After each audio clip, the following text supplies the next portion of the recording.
Olá, meu nome é José Gabriel e estarei falando sobre o tema imperialismo norte-americano.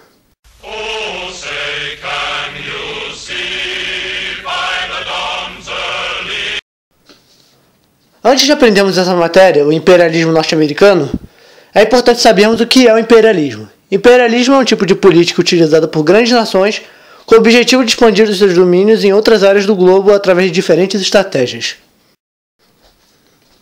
O imperialismo norte-americano, por sua vez, é o termo que representa o conjunto de ações tomadas pelos Estados Unidos através de suas políticas externas com o intuito de influenciar diretamente as ações de outros países, a fim de ter o controle total sobre os eventos mundiais.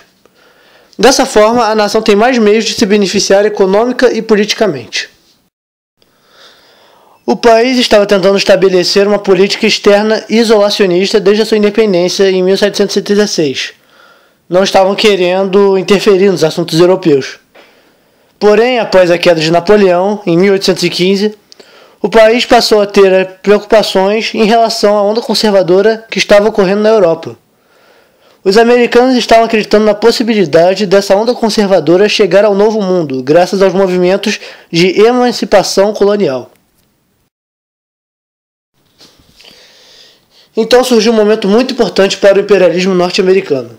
Foi o ano de 1823, quando surgiu a doutrina Monroe. Possui esse nome, pois foi criada pelo presidente americano James Monroe.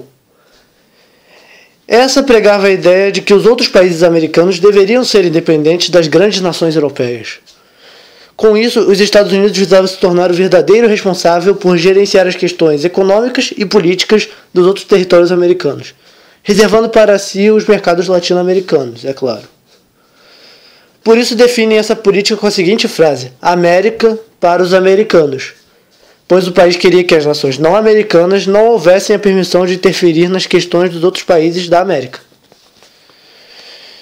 Daí, em 1889, essas intenções do país foram levadas adiante, pois foi quando ocorreu a primeira Conferência Pan-Americana, onde foi decidido que, de fato, a melhor forma do continente se desenvolver política e economicamente seria se mantendo bem distante da Europa. O próximo evento importante para compreender melhor o estudo do imperialismo americano foi quando os Estados Unidos auxiliou Cuba em sua independência durante a Guerra Hispano-Americana.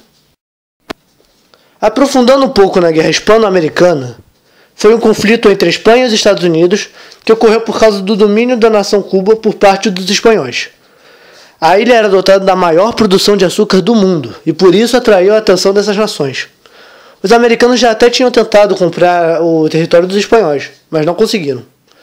A guerra ocorreu em 1898. Os Estados Unidos conseguiram livrar Cuba do domínio espanhol, mas obrigaram a nação a aceitar a Emenda Platt em 1901. Isso permitiu que os norte-americanos pudessem interferir nos conflitos internos do país e que construíssem um enclave militar em seu território, chamada a Base Naval de Guantánamo. Nessa época, aliás, nos meados do século XX, foi quando as pretensões imperialistas do país foram ainda mais evidentes, pois durante a presidência de Theodore Roosevelt, que foi de 1901 a 1909, ele incentivou intensivamente a prática de uma política baseada no princípio do Big Stick, o que significa grande porrete em português. Essa política seguiu os mesmos ideais que a doutrina Monroe, só que de uma forma muito menos discreta. Roosevelt acreditava que os outros países do continente eram responsabilidade dos Estados Unidos. Portanto, a nação deveria ter o direito de fazer intervenções dentro de qualquer região da América, sempre que os interesses continentais estivessem em risco. Para ele, o país era a nação guardiã do continente. Bom, então esse foi um resumo sobre o imperialismo norte-americano. Vale lembrar que, durante o resto do século XX, os Estados Unidos criaram várias outras políticas externas e conseguiram ficar uma nação ainda maior com os eventos como a Primeira Guerra Mundial, a Segunda e a Guerra Fria, onde deixou de lado essa exclusividade de sua atenção para os países latino-americanos, obviamente sempre de acordo com seus próprios interesses.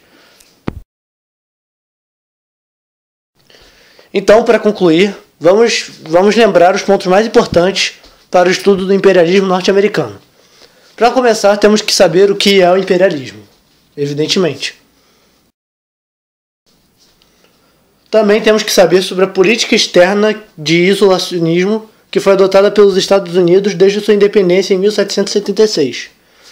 E que em 1815, após a queda do Império Napoleônico, o país passou a ter preocupações em relação à onda conservadora que já estava presente na Europa, e o país estava com medo dessa onda se expandir para os países na América.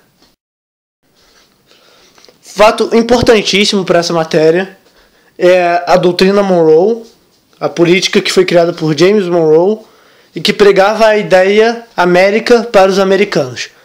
É importante lembrar dessa frase, América para os americanos, que isso já vai resumir o que foi essa política.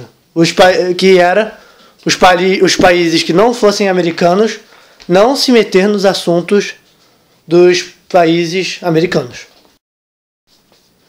Vale lembrar também da Guerra Hispano-Americana, que foi a guerra entre os Estados Unidos e a Espanha, que os Estados Unidos entrou para auxiliar na Revolução Cubana.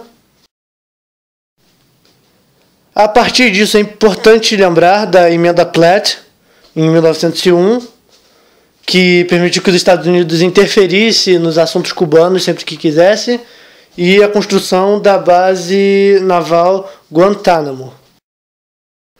Também vale lembrar do nosso amigo Theodore Roosevelt, que foi quem criou a política do Big Stick, que significa grande porrete em português, e tinha o mesmo ideal que a doutrina Monroe, só que era um pouco mais radical, um pouco menos discreta, assim, por falar.